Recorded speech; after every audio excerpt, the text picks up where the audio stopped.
Bonsoir et bienvenue à la cartographie commentée en français du mercredi 5 octobre avec la mise à jour de 16 heures temps unitaire. Le 5 octobre, donc 31 jours de mer pour la flotte de la GGR et 3500 milles et maintes péripéties qui nous laissent aujourd'hui 13 bateaux qui essayent de franchir le poteau noir pour arriver jusqu'à l'équateur. Alors un équateur dont sa mi-corps se rapproche, ce qui n'est plus qu'à 17 milles. Il devrait donc le traverser dans la nuit et laisser ses offrandes à Neptune, en l'avoir laissé passer sans dommage et surtout l'avoir laissé garder sa première place, bien que son avance ait quand même fondu comme neige au soleil. Alors elle a fondu sur ses poursuivants directs,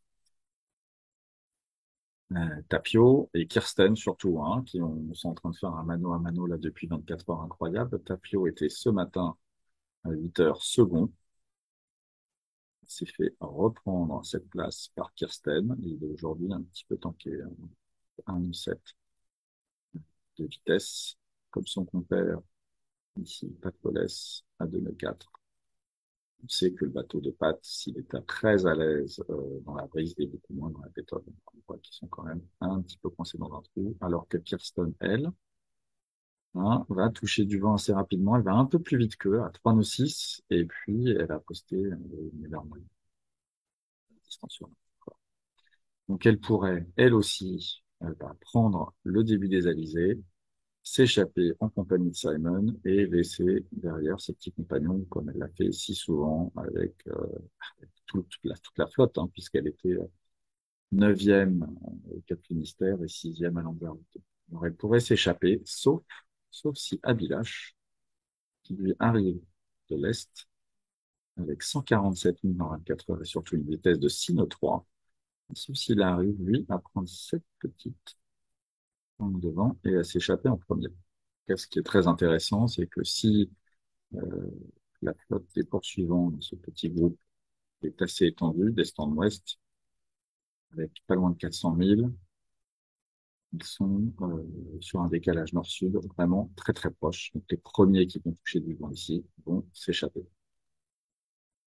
Derrière, on peut diviser la flotte en deux parties. Les partisans de l'Est, ici, qui ont du vent. Elliott Smith, par exemple, a fait 107 000 en 24 heures et tourne à 4 nœuds 6. Guy Waits, 122 000 pour 4,8. Ertam, 129 000 pour 4,9. Et évidemment, la Village Tony, 47 000 pour 6,3. Si on compare ces distances et ces vitesses avec ceux de leurs voisins, Dan Herbert Jones, 2,3 pour 61 000. Captain Boog, 5,5 que 72 000 sur 24 heures. Damien, qui nous a habitués à de meilleures moyennes, n'a parcouru que 52 000.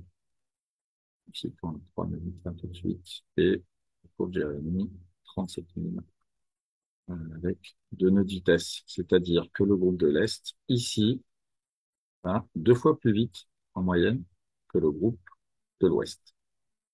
Alors ça peut être dû aux différents modèles.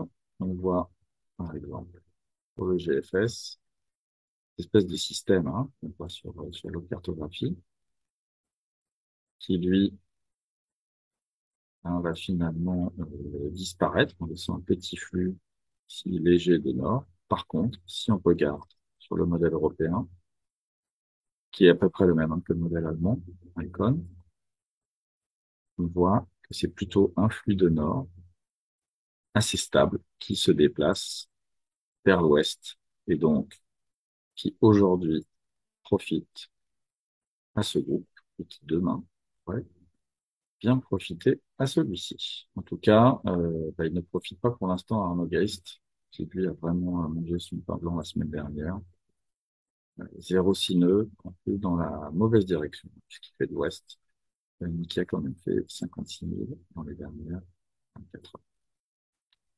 Voilà. Et donc, ce qui va être important maintenant, c'est dans les prochaines journées, on va voir qu'effectivement, si les modèles ne sont pas forcément d'accord sur ce qui se passe demain, ici en essai NWF, ici en VFS, comme. En revanche, les trois modèles se mettent d'accord vendredi avec un vent qui rentre par le sud et qui remonte,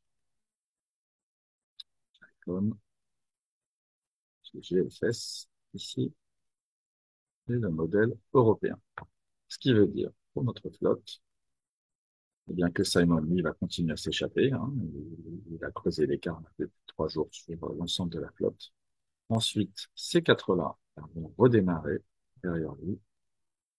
Ensuite, le reste de la flotte, ce qui va encore retendre un peu l'élastique. Jusqu'à vendredi, pour comparer vendredi prochain, on va prendre la distance entre Damien et Simon aujourd'hui, 430 000. On va comparer vendredi. Voilà. Mais avant de nous quitter, on va utiliser un onglet qu'on utilise assez rarement, qui est celui Social Media, pour vous lire un tweet. Je le trouve. De Michel Desjoyaux. Michel Desjoyaux, qui lui, bah, comme Damien, hein, avait fait demi-tour à 400 000 du départ pour repartir et gagner son Vendée Globe, et qui nous dit, Damien Guillou, GGR 2022, il est en train de faire une Desjoyaux en mieux, si je peux me permettre. Voilà. Donc Damien, bah, lâche rien, comme d'habitude, rien n'est perdu. En tout cas, on comparera sa progression vendredi prochain. À bientôt. Au revoir.